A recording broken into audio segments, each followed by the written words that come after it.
Hello everybody and welcome back to another Ayoto Corporation video. Today, I'm here to talk to you about Magicmaker, which is a wizard game where you cast millions of different spell combinations from Tasty Stewdios. I really dig that name, just Studio. Anyway, the idea behind the game is that you are this little wizard in this cutesy papercraft world, and I believe you're actually the security guard for this wizarding college. So you have to go around, do missions in a forest, or discover what sort of plots are going on to harm the students, or maybe you don't really care because they're all kind of douchebags. And to do that, you have spells. You have millions of spells using hundreds of whatever elements. For example, currently I have a laser beam that does fire damage and will arc to nearby enemies when it hits. However, by changing around these three elements, I could instead have a, let's see, mana stealing, projectile, and let's say it's a bouncy ball. There. So now, instead of my fiery laser of lightning, I now have this thing, which bounces off walls. And I believe will actually steal mana back from me. I didn't read it when I was putting things on it. Bounces off walls, restores mana on kill, and increases mana cost and causes projectiles to travel faster. Yeah. So that's basically the meat and potatoes of this game. You get 3 slots on your wand, your spell, and I believe this is a second spell, and robe, which is actually why I'm currently leaving behind a trail of fire whenever I walk. And with those 3 slots, you can put any number of tons of elements. These are only in the demo, which I'm currently using, but there's enough here to make a metric fuck ton of spells. So I'm going to go back to my good old laser beam right now. And sure, I'll ricochet it.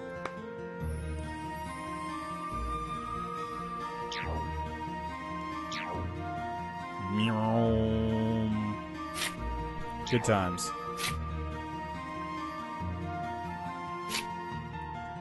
Oh yeah, that's basically how this game plays. You go, you create spells, you create bigger spells like this, which cost mana but they do a lot more damage, and then you go off and you do missions for the college.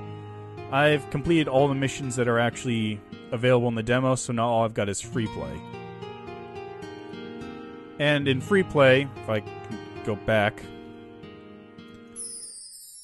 no. Well, in free play you have different modifiers. So, for example, all the enemies are much tougher, but you get free magic, which applies only to this thing, because that one costs mana. Oops. What on earth is killing things? I wasn't doing that. Weird. Okay.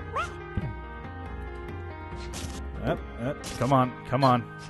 So the game is basically plays as a 2D platformer. You get this little randomly generated forest, or I believe there are other areas as well that you can play around in. But you unlock them later on through missions and that sort of thing. And you go around, pick up loot, which is usually different elements and materials to craft new spells. Okay, and then usually when you're in here you have a mission. I'm just sort of doing a free play, which means I can just go in here, kill everything, and leave. I do not remember setting all these things on fire. My god. How did I even do that?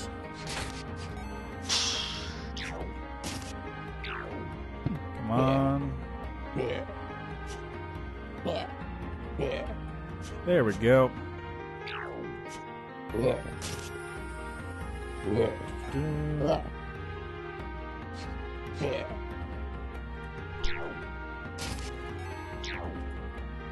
Come on. There we go.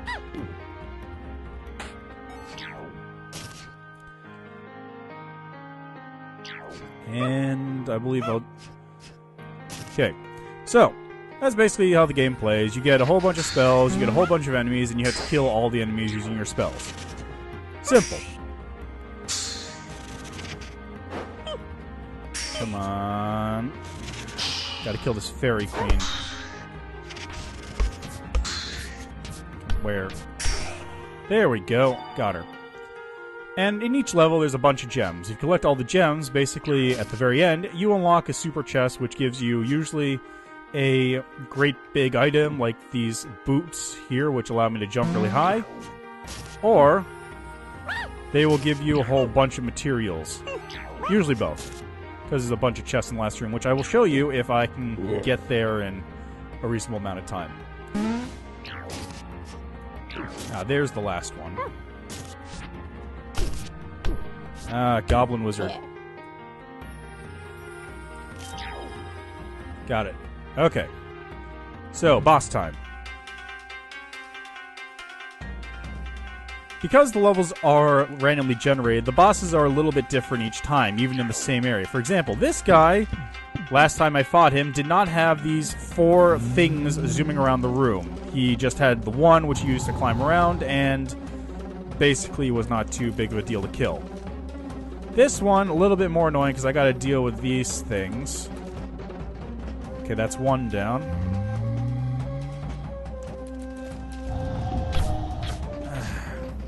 That's 2.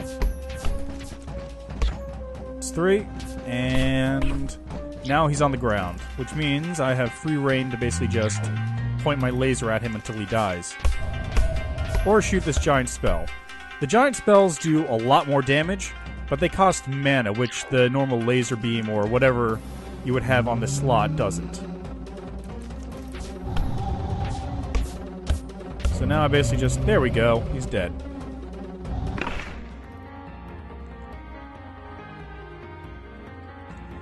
So beat the boss. I'm just going to kill these 2 for sort of just completion's sake. And then I can disappear into this portal to the treasure room. So each of those gems unlocks a new chest, which, and if I have all 4, it unlocks this big one. Each of those chests have materials, as I said, which I can then use to craft more spells as soon as I get back to the castle. Now, one thing I don't like, which I'm going to compare this to Magicka, one thing I do like is that this thing has a lot of variety. Like, Magicka has basically 5 spells that you apply slight modifiers to as you play. For example, all the spells are going to be some combination of shooting a rock, shooting a wall, shooting mines, shooting a laser, or shooting lightning. And then you apply an elemental effect to them, except for the magics, of course, which are their own special effects.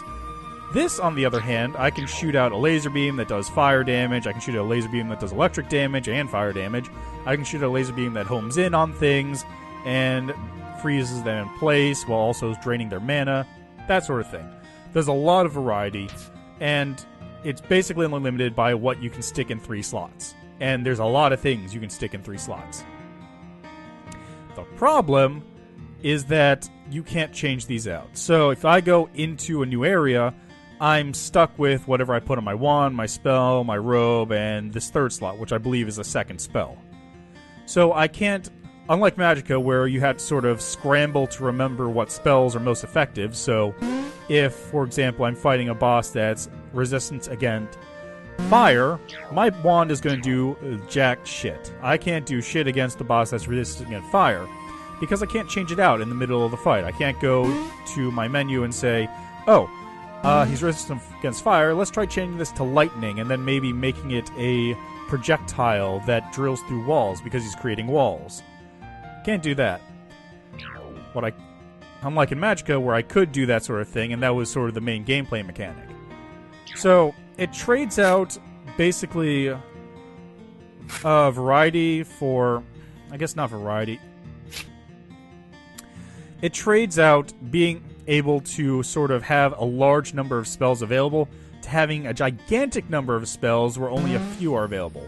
I can understand why, because if you had to be able to swap between tons of elements on the fly, it would get insane and you wouldn't be able to do anything in the game normally. But at the same time, I kind of wish I could do that. Have a boss where, for example, like I said, it creates walls, so you need to add the ability to go through walls to your wand, which I can do with, let's see. I can add this thing, which allows me to burrow through walls. Or maybe he's setting things on fire, so I need to change my robe around so that I instead absorb fire or something. You know, that sort of thing.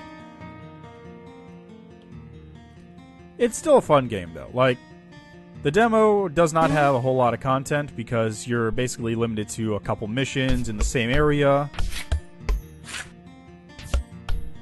But the main game has a lot more content, a lot more spells, which are locked in this version, actually. And I can show you here. For example, you have the ability to create essences and stones, combine them to make new materials. So, for example, I can use this thing, stick with that thing, and I can create rock. Great. Or I can create spider silk. Or I can create the chaos butterfly, which randomly changes the wand direction, increasing damage each time. Or I can create caustic ichor. Or I can create a shade spirit. You get it. There's hundreds of elements. There's millions of combinations. It's an incredibly deep game. But at the same time, it sort of limits that depth, so you're not completely overwhelmed. I, again, would like to see the ability to swap out things on the fly, just for, I guess, more advanced players, because I don't want to be... I understand not wanting to be stuck, or wanting to use a single spell that you really like over and over again, but at the same time, it'd be nice to be able to force people to change their spells around.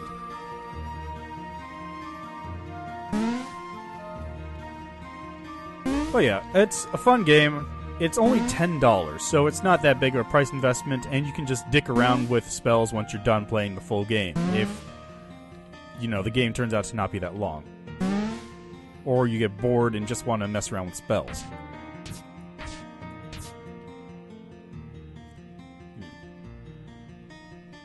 There's also the free demo, which is available on Steam and the developer's website.